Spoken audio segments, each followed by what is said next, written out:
Hello, hello, hello, everyone. Yes, we got another day. We're going to shine the light on a gentleman I never met, which is really cool. Talk to him a little bit. Yeah, he is cool. It's got the definition of cool. A little bit what's going on. Oh, we did over on last night. It's very good. The video will be out today.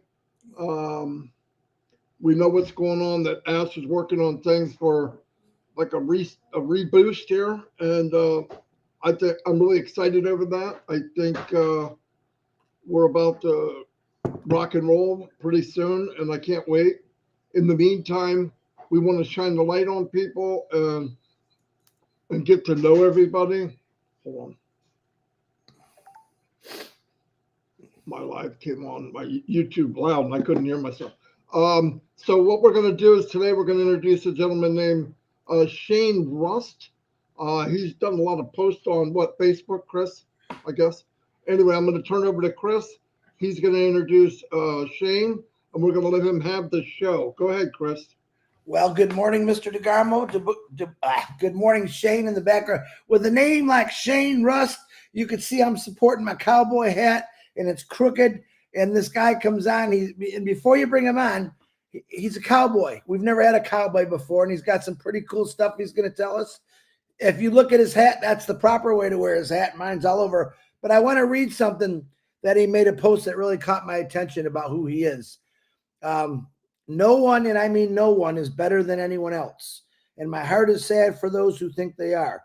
No matter how big your house is, how new your car is, or how much money sits in your bank account. We all bleed red and will eventually fade from this earth. Death has no discrimination, and neither should your life. Be kind to others. We are all here to serve. Stop the power tripping. Your oversized ego won't get you anywhere. Be humble and kind. This is who this guy is. I'm glad I seen this post because I actually love his words. And I'm going to bring him on now. Mr. Shane Rust, we want to know all about you. I know a little bit about you, but I can't wait to hear your story. And you're going to see, guys, he's a cowboy. He's got the mustache, the hat, and the horses. So on that note, Mr. Shane Rust, welcome. The floor is all yours. Well, good morning to y'all, and we're pretty excited about being a part of ONPASSIVE, and I'd like to take just a second before I get going on my story and just say thanks to everybody who in the background, Ash Mufara, the tech team, all the stuff that goes on in the background, because it's like out here we look for stuff like that, like because we sat in the background, and so we do all the recordings and webinars and stuff like that. So anyway, I just want to kind of bring that up a little bit and tell you a little bit about myself. Of course, my name's Shane Rust, and yeah, I am a cowboy. Been born and raised that way, and that's kind of what brought me here. Is I like to follow my passions, and one of my big passions that I have is obviously horses, which Chris brought up. And if you crack my head open, a bunch of tiny little horses will run out all over the place. But that's what kind of drives me and keeps me going. And so a little bit about my life, as far back as I can remember, like riding around in the car with my mom as just a young kid. I mean, my first song I ever learned to sing was Glenn Campbell, Like a Rhinestone Cowboy. So the cowboy thing has always been a thing with me, and the horses. And I was telling Chris before we came on, one of my claims to fame is I never lived a day on this earth without owning a horse. So with that, kind of where I start at the bottom there, when I was a kid, my well, first of all, I guess I got to better back up just a little bit and tell you kind of how it started. Was of course, when you're a little kid, you don't really know much about anything. Well, my mom got sick, and we didn't know anything about, but she got breast cancer and died. So I grew up kind of with my grandma and grandpa a lot, and my grandpa, we had a family ranch when I was a kid. We sold it when I was about 15 years old, and then my grandpa bought a small place, in a little town called Far West, Utah. And that's where I'm originally from, born and raised. I lived there. Oh, I lived there for, till I was in my 30s, maybe even into 40. And then most recently I left there and been in Wyoming, and now I'm currently in Idaho. But as a kid, when my grandpa would, like, we'd go on these fishing trips and stuff, he'd always take me fishing. We'd drive by these big ranches, and he'd always say to me, one day we're going to buy us one of them horse ranches, you know. And he was a lot of fun. He reminded me a lot of like Chris. He's always joking and having a good time. He always had a smile on his face. And so we had a lot of fun as a kid growing up, you know, being with my grandma and grandpa. And then, of course, he had a small place where that's kind of where we learned to work and do the things that we do, like as far as the Western way of life. And we had a few cows and some pigs and horses and, you know, and all that good farm ranch type stuff. And so that's kind of always been my draw. Like I've always, you know, wanted to be that kind of person. And, you know, as I got older in life, I started, you know, of course, Chris brought up the rodeo thing, and yeah, I rope still a little bit. I team rope a little bit, but I had a little stint where I went, you know, I did about 10 years, well, maybe 15 years where I was a bull rider, and I got to the professional ranks, and on my rookie season, excuse me, I got in a really bad wreck and broke my back when I got bucked off. I got bucked off. I landed on my head. Well, my feet come over my head, and the bull stepped right on my butt, and it like bent me in half like that. So it blew my L5 vertebrae into 15 pieces. So they had to go in and fix my back. I almost ended up in a wheelchair. The doctors like couldn't believe I wasn't in a wheelchair, and I thank the good Lord for that. But anyway, when that kind of ended, you know, I took my career for a long time, for probably 25 years, was in the construction industry. I always built stuff. I built everything from houses to skyscrapers, done a lot of concrete work, stuff like that. You know, just blue collar work. Well, I was working for a company for a while there, and they got us our CDLs. And so my CDL kind of took me in a different direction, you know, and I had a mutual friend that had a trucking company in the oil field, and so I went to the oil field. That's what took me to Wyoming. Was when I got in the oil field, I moved to Wyoming because it was closer to where the work was. And so I did really good in the oil field. But one of the towns I ended up in, there was a ranching job that came up. And so I didn't care. I don't care about the money. You know, I could care more about my passion and what kind of drives me. And that way of life has always intrigued me and pulled me. And, you know, it's my passion, I guess. And so I took this ranch job, and the place come with, when I got there, I had to know how many horses was there, because there was a lot, and there was 54 horses there. And so and there was 18 of them that were unbroke. I only got through about eight or so of them before maybe not even that many, maybe 6 before that kind of played out. And then right after that job, I went work for a company where they trap wild horses all over the Western United States. And so I've been all over. I've trucked horses to Florida, from California to Florida. That's a pretty good run. That took us like 4 days. You got to stop and let them out and all this kind of stuff. Anyways, and so that's kind of where ONPASSIVE came into my life, is about that time. And that was right around, it was during the pandemic, right when I started that job. Like, the pandemic never even bothered me, because I was in the middle of Wyoming on a ranch, and I never wore a mask or any of that stuff. So when I'd go to town, everybody's all upset with me. but it didn't matter. But that's kind of when ONPASSIVE came around, and then I want to talk a little bit about. So how I got into ONPASSIVE was I got into a little bit of network marketing, like Marty's always talking about, and yeah, I 100% agree. They're a pretty tough way to make it, and I really took it serious for a while. I even went as far as setting up some computer stuff and some email stuff to try to generate leads and all that kind of stuff, and I did three different companies, and then but through the process of that, I met the people who brought me into ONPASSIVE, which is Wade and Leanne Martin. They are very, very, very good people, God-fearing people.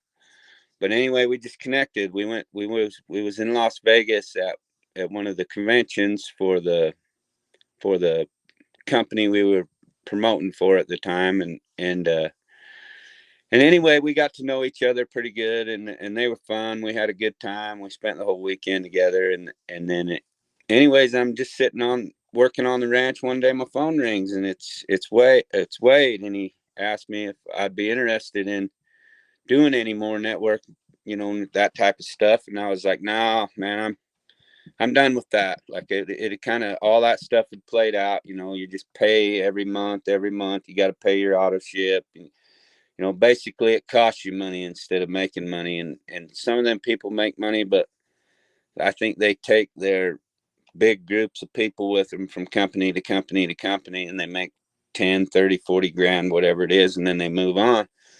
And so I kind of read through the lines and figured all that out, and was like, no, I'm done with all that. And he said, well, we got this company, it's called ONPASSIVE, and the very first thing he said to me was the company's slogan is "in it to win it."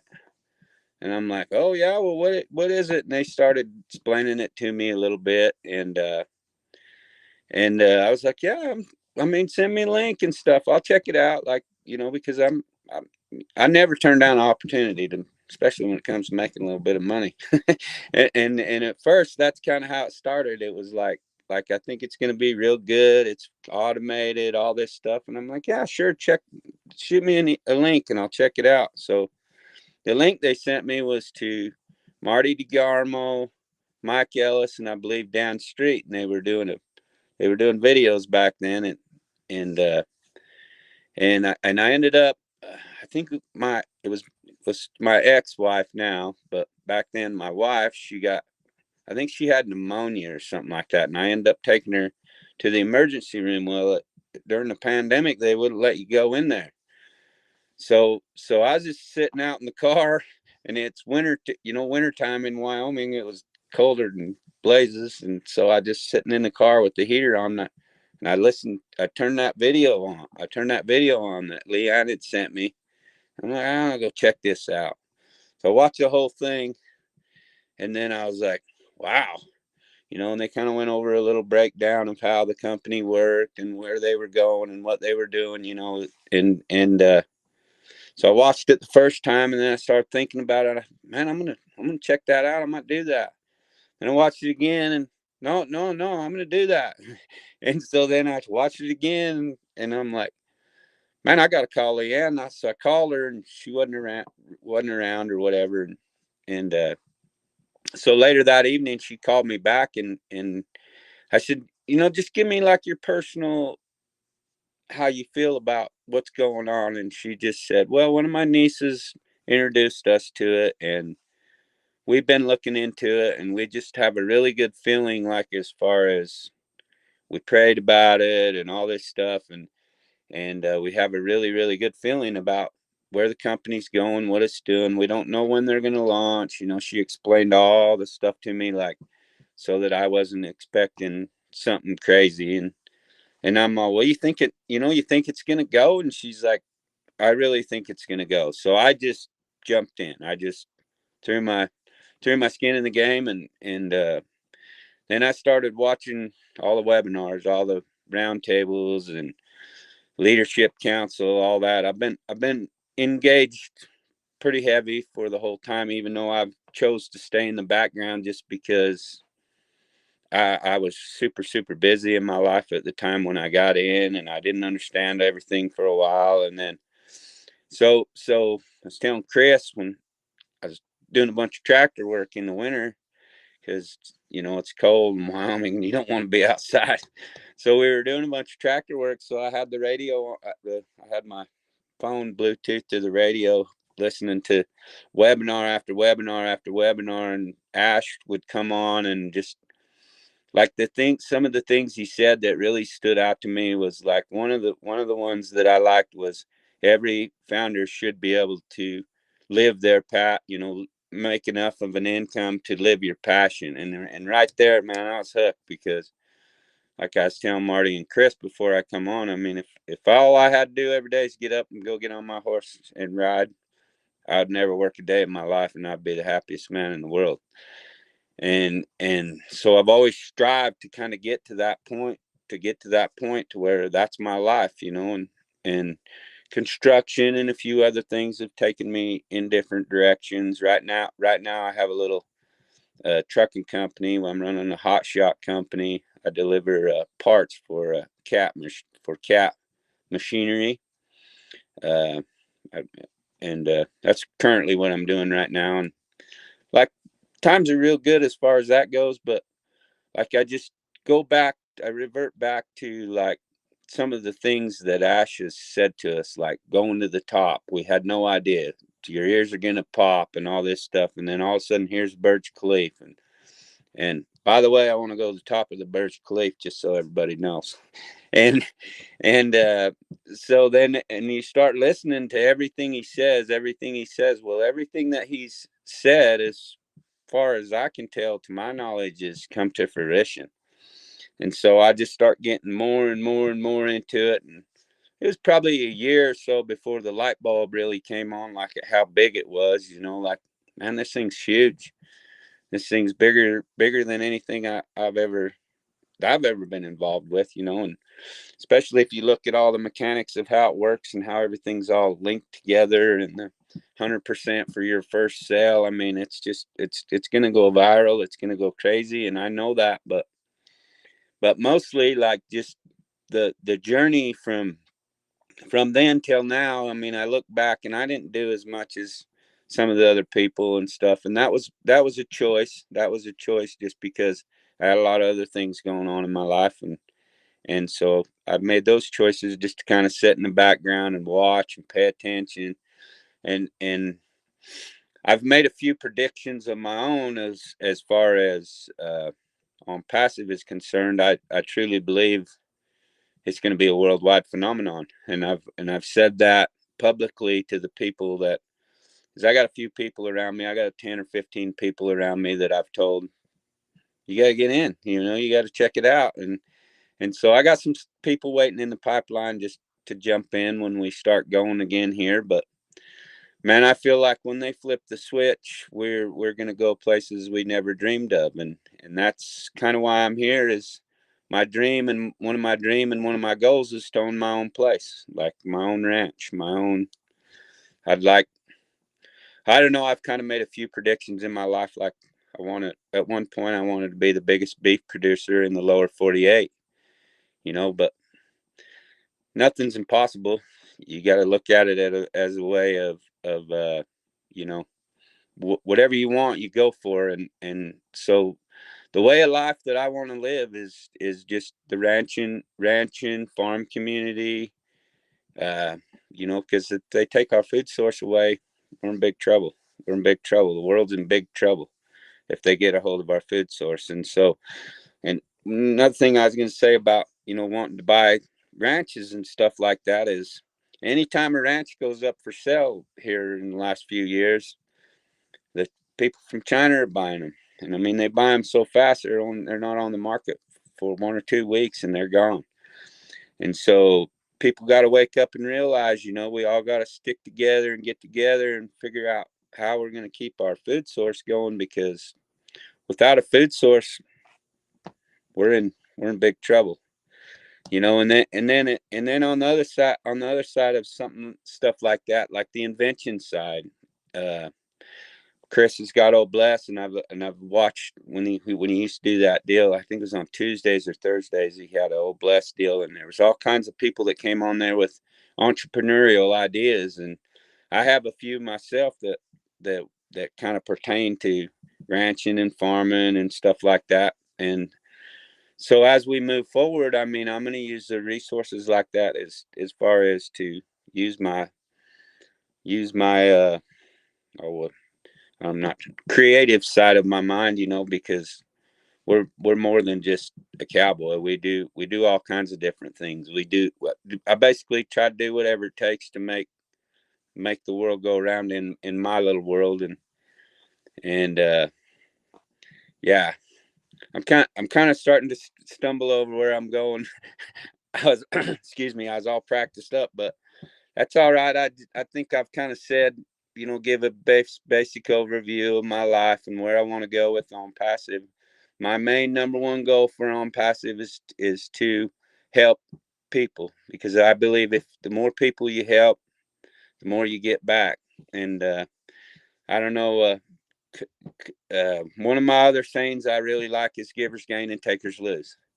And I think if everybody in ONPASSIVE takes that mentality of givers gain and takers lose to the next level and to the heights, and everybody does their part, I mean, this is going to be an unbelievable journey.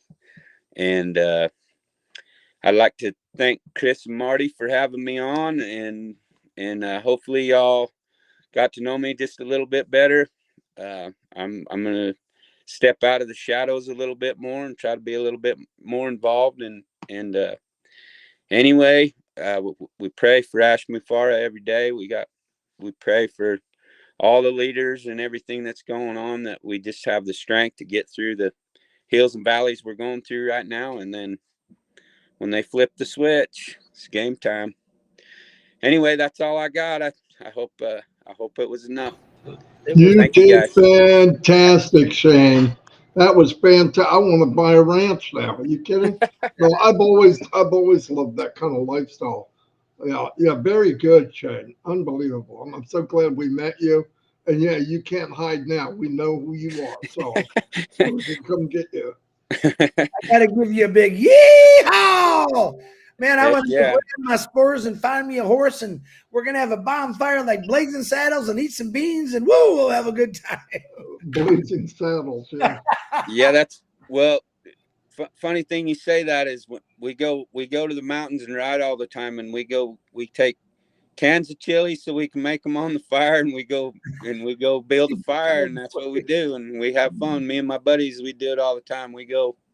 I probably go riding twice a month, just up to the mountains and just hang out, relax, you know. And so, yeah. Wow, you're definitely Lori Lund's going crazy. Yeah, right Lori. I said you got to introduce him to Lori Lund. Lori Lund's probably like, Hi, Lori. She's a lot like you with horses her whole life. So, but Shane, this has been fun. It's an honor and pleasure. I told you weren't going to think of everything as you're talking it out, but you did great. You told us. I did like. There was a lot of things I liked that you said. One of them was when I first got into marketing. You know, I wanted to make money, not give it away.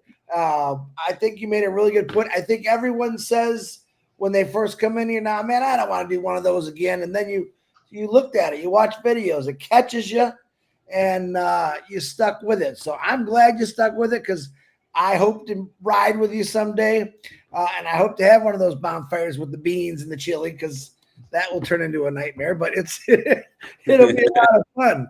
But I'm very grateful that you came on. I absolutely love your life. I think you live a life right now that a lot of people would love. Millions of them are going to relate to you, because a lot of people like me, I like the water, but I like the mountains. But there's a lot more people that just want to be on a big piece of property, horses, four-wheelers, have some good times. And you said, if I could just wake up every morning, get on my horse and ride, I'd be the happiest man. Well, I guarantee you that's going to happen, Shane. When everything takes off here, you're going to be riding a lot of horses. Let me tell you that. But thank you for coming on. And you got any closing thoughts, Shane, that you want to say?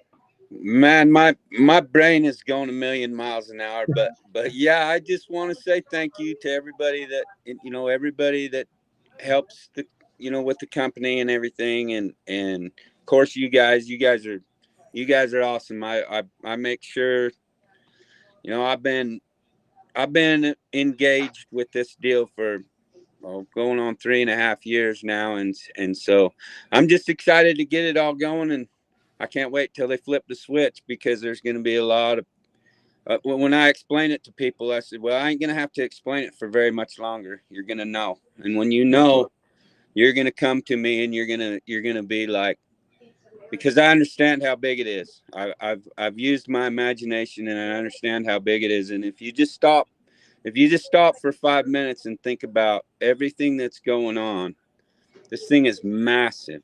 It's massive. And it's going to be unbelievable. And I believe that everybody involved is going to be able to, like myself. I mean, a ranch costs a lot of money, but I've never found anything in my life that has given me the vessel to get from where I'm at to where I want to go in that amount of time, in a short amount of time. I mean, of course you can go invest your money and all that stuff, and you can make it because I have my whole life, but to get where I want to go in the short amount of time I want to do it, I think this is the only way. And with that being said, that's all I got. Hey, Jay, you gotta do me one favor though. I've been trying to talk to Ash to getting a cowboy hat for 2 years. We got to get him a cowboy hat, a real cowboy hat, and then I got to try to put it on that big old head of his. But it'll be fun. Well, we'll get him a cowboy hat and some boots, because boots are just as important as a hat. Absolutely. Absolutely. And we'll get him. Maybe we'll go get him one. We got to find out his head size though. Well, it's not as big as Marty's or mine, but it's close. Yeah, and I like it. I like when he jokes about your fish, big fish. That was he funny. really is, before he got into all this, he's a really big deep sea fisherman. So I'm showing him these little panfish. He's like, "What is that? Is that like a salmon?" I told him, Shane, don't put that on Facebook. Come on. I got Diane Lennon catching these massive trout, and I'm like, "Hey, Diane, I'm not in a lake to catch those kind of fish." But anyway, Shane, it's been our pleasure. You did a great job, and a big yeehaw again to you. And like I said, in the future, I can't wait to go riding with you on your ranch with your horses and just go crazy with it. So, man, I love you, brother. Thank you very much. Yeah, and Shane, stay in touch, man. I'm so happy that I met you. Yeah, all we right, will. everybody. Okay, adios. Y'all come back you gotta now. say, yeehaw! Happy trails. Happy trails.